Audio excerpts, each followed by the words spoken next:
Hello, today we will be looking at problem 1.34, which asks us to test Stokes' theorem for the function v equals xy in the x-hat direction plus 2yz in the y-hat direction plus 3zx in the z-hat direction using the triangular shaded area of figure 1.34, which is shown in the top right corner here. And I have Stokes' theorem written out here for a refresher. To start off, we'll be focusing on the left-handed side of this theorem. So first we're going to want to just take the curl of v, which is this part of the equation right here, and then after that we'll take the dot product with dA. To start, we'll have the partial with respect to x, partial with respect to y, and partial with respect to z.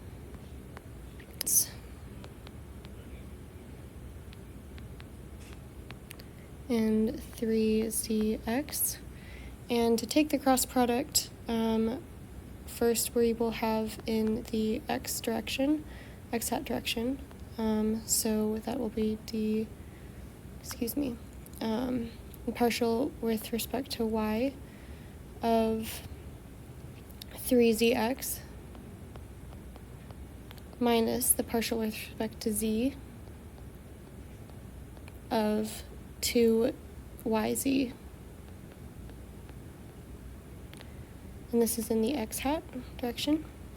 And then we'll subtract from the y-hat direction, and that is going to be the partial with respect to x of 3zx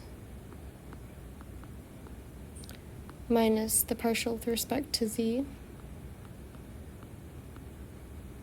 of xy, and that is in the y-hat direction. And finally, we will add the z-hat component, which will be partial with respect to x of 2yz minus the partial with respect to y of xy in the z-hat direction. And we can simplify that. We will get the partial derivative of 3zx with respect to y is 0. So then we'll just have minus the partial with respect to z of 2yz. That will just be 2y in the x-hat minus the partial derivative with respect to x of 3zx is just going to be 3z, and the partial with respect to z of xy is going to be 0, so you don't have to subtract anything out there, so that's in the y-hat direction. And then in the z-hat direction, we'll have the partial with respect to x of 2yz is going to be 0, minus the partial with respect to y of xy is just going to be x in the z-hat direction. And I'm just going to simplify this as 2yx hat minus 3z y hat plus x z hat right here. Okay.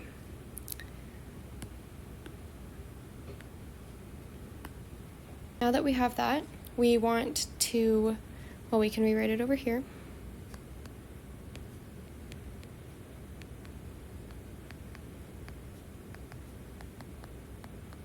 Now that we have that, we are going to want to find dA. And so as we can see over here, x is not going to be differing at all over this surface.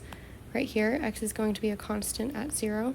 So our only changing aspects are going to be y and z. So it'll be dy dz. And the direction is going to be in the positive x-hat direction because of the way we are taking the line integral will be going around counterclockwise. So this will be our area element. Will be coming out of the page towards us in the positive x-hat direction. Okay, so therefore we can write dA as dy dz in the x-hat direction. and we have x is constant at 0. And now the dot product of the curl of v and dA is just going to be, we're only going to worry about our x component because dA only has an x component, and so it'll be negative 2y in the x hat direction dotted with dy dz x hat, which is just going to give us negative 2y dy dz. Now that we have that, we need to find our limits for this integration. So we are going to, we can let z go, we can let y go from 0 to 2. So y will be going like that, but then that means that we need to find z as a function of y. So to do that, we can look at our figure here, and we can see if we considered z to be a function of y, z of 0 when y is 0 is going to be equal to 2, and we can find our slope using these 2 points. So that will be negative, it'll be y2 minus y1 over x2 minus x1, so where y2 is 0 minus 2 over 2 minus 0, so we will be getting negative 1 as our slope. So therefore, z will be going from 0 to 2 minus y, as negative 1 is our slope. And that is going to be the boundary for z, as z goes from 0 all the way up to this line, which we defined as z equals 2 minus y. Okay. Now that we have that, we can write out our integral.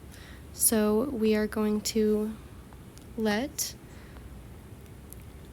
y go from 0 to 2, and z go from 0 to 2 minus y. It's important that we have z come first here, because otherwise our integral wouldn't make sense. We want to keep y in the integral for when we differentiate with respect to y. So now we can write out the whole integral, and we can see from here, we're just going to bring this down. It will be what we found up here, which is going to be negative 2y dy dz. And this isn't too hard. This will just become integral from 0 to 2, y from 0 to 2, and then z is just, it's going to be negative 2y z from 0 to 2 minus y, and we'll be now doing dy. Also, I had a mistake here. It should be dz dy.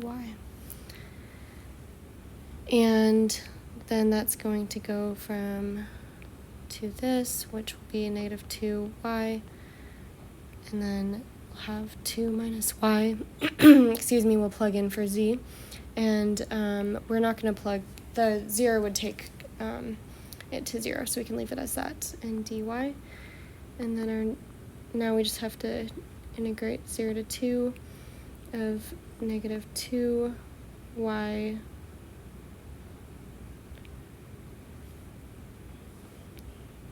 positive 2y squared minus 4y, and that's dy. And now that is going to be equal to 2y cubed over 3 minus 4y squared over 2, so that'll be 2y squared. And that is going to go from 0 to 2, which is going to give us 2 times 8 over 3 minus 2 times 4. So we'll have 16 over 3 minus 8. And we can rewrite that as 16 over 3 minus 24 over 3, which gives us negative 8 over 3 as our final answer when we are using the left-hand side of Stokes' theorem. And now we can move on to the right-hand side of Stokes' theorem, where we will be taking the line integral around the bounded shaded region, the closed line integral. So that will be this part of the equation. And we can break that up into 3 different paths. So our first path will be 1 over here in red, second 2, third 3. But first, so actually I'm going to write that out.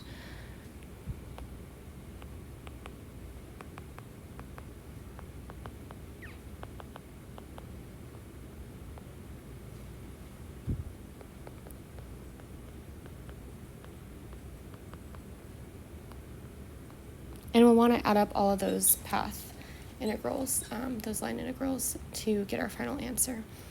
So since we're in Cartesian coordinates, we can just say that our dl is going to be dx x hat plus dy y hat plus dz z hat.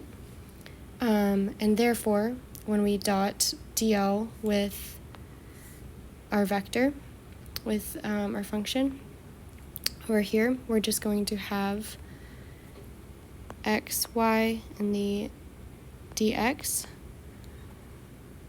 plus 2yz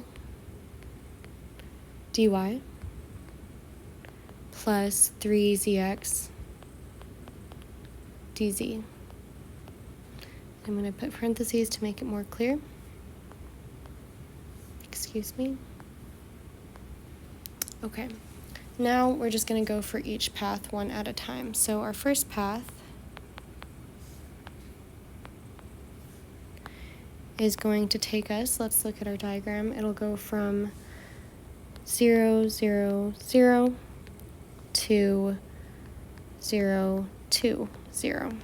So you can see just from this right here that our x and our z are not going to be changing. X and z are constants, and they're both going to be equal to 0, which means that dx and dz are going to be equal to 0. And our y is going to be going from 0 to 2. And so what that means is when we plug this into our integral, we'll be taking it from y equals 0 to 2. And our dx and our dz are 0, so we don't have to worry about those components up here. We can get rid of those. And then we just have to worry about the 2yz dy. However, we wrote up here that our z is equal to 0, so this also goes to 0, so this entire integral is equal to 0. Now for our path 2, that is going to take us from 0 to 0 all the way up to 0, 0, 2. And now here we can see that, again, x will remain constant at 0, but both our y and our z are going to change. However, since we are doing a line integral, we can't have two changing variables like this, so we need to make a function out of one of them in terms of the other, and we can just use what we found above, where we found that z goes from 0 to 2 minus y. We can just say here that our x equals 0, our z is going to be equal to 2 minus y. And then, in addition, our dx is going to, again, be equal to 0. And then our dz is just going to be equal to negative dy. which you could see very easily if you were to take the derivative of that. So then, moving on, and then we will have our y is going to go from 2 to 0. All right, so now for our integral, we'll have our y go from 2 to 0, but I'm actually just going to rewrite this as from 0 to 2 and just put a negative in the front, and that will just take care of that. And to be clear, it's y, and then we'll just have, now we only are worrying about our y changing, and so when we plug our dx and our dz into our equation above, we're going to get that we're integrating 2y, and we're going to plug in our z here, negative y plus 2 dy. And then our dz component, that doesn't immediately get canceled out. However, this z right here, this x right here does go to 0, so we don't have to worry about that term either.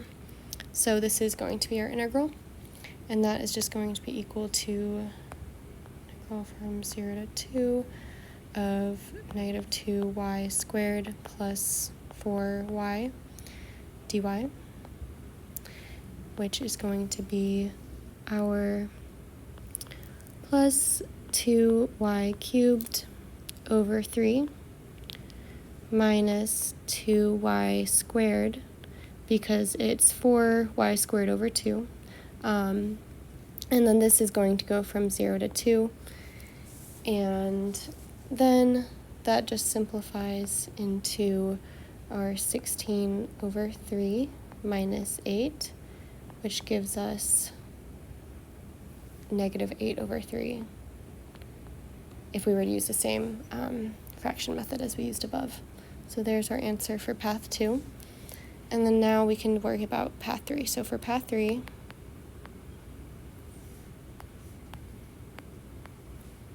we will be going from 0, 0, 2 back to the origin at 0, 0, 1. 0, 0, 0. And again, we will have that our x and our y are going to be constant and 0. And then our z is going to be taking us from 2 to 0. And again, our dx and our dy are going to be 0 because they are not changing. So then our integral becomes, we'll have z is going from 0, z is going from 2 to 0, but we can just make that be from 0 to 2 and put a negative here. And then we'll have 3zx dz. However, again, our x is going to be 0, so we don't need to worry about this. And we're just going to get a 0 for that integral. So then that means that our closed line integral of our v dot dl is going to be equal to each of these path integrals added up. So that'll give us 0 minus 8 over 3 plus 0, which just equals negative 8 over 3. And that is the same answer we got when we used the left-hand side of the equation. So this is it, and that is how you solve it. Thank you.